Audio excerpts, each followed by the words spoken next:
Constant laptop पे काम करने से आपके आंखों को क्षति यानी स्ट्रेन पहुंच रही है। आपको पता भी है, पर क्या किया जा सकता है? बिल्कुल किया जा सकता है। After all the eyes are the doors to the world, तो इन्हें इग्नोर मत कीजिए। सबसे पहले अपने कंप्यूटर या लैपटॉप को अपने आई लेवल के सामने एग्जैक्ट एडजस्ट कीजिए। हर आधे घंटे बाद अपनी आंखों को 20-30 सेकंड का ब्रेक दीजिए।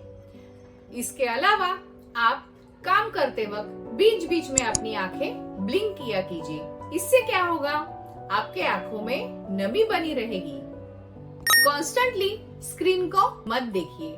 Take a little break. Screen का ब्राइटनेस डिम कीजिए और स्क्रीन पे काम करते वक्त स्पेक्स जरूर पहनिए।